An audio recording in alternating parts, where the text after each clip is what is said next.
Selamat datang. Yeay, dah sampai. Dah sampai. Mana kau ni Tu ikut hilang. Abah dah jadi YouTuber. Abah, cucuk. Abah jadi YouTuber.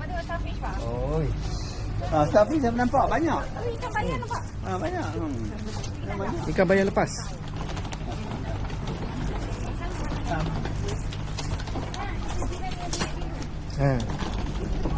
Okey. Kita ambil bilik sebab 4 orang, so jadi family room lah. Family room. Yang tu adalah bilik lama kita orang. Buat video nanti share. Tu bilik lama kita orang. Nah, so kita dapat bilik ni ya.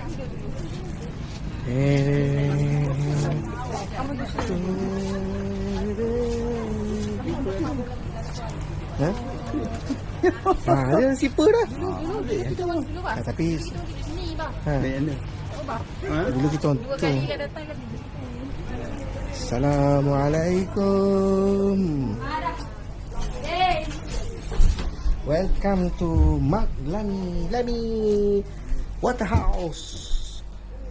Salah kau itu tak dapat. Okey. Rakam ke tak ni? Rakam. Yeay. Okey, sila buka. Katen. Sila buka. Terbalik lah tu buka ni. Orang buka pada sana, daripada tengah. Aduh.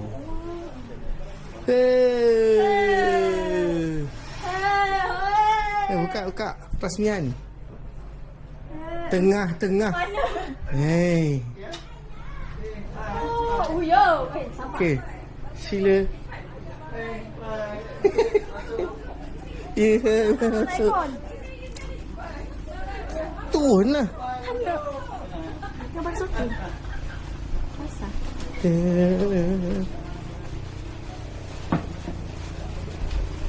Yeay.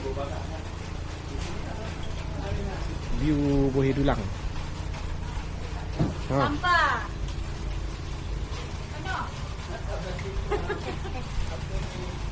Nak mandi.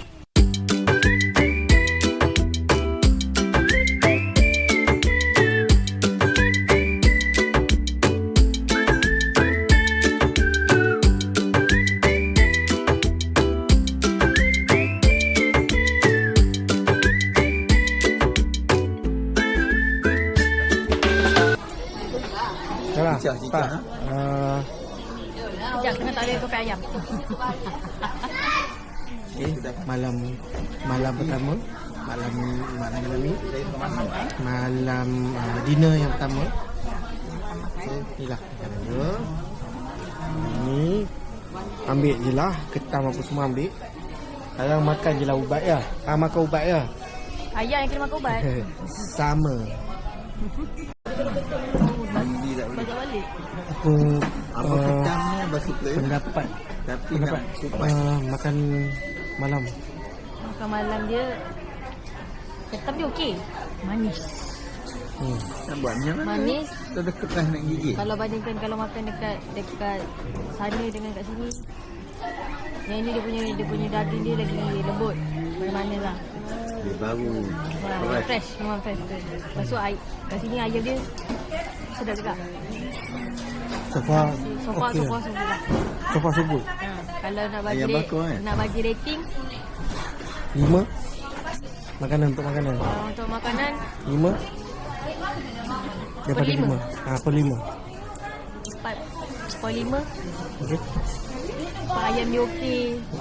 Gizi pun okey semua. Okey. Abah okey, sedap makannya bah. Okey. Habis dah okey.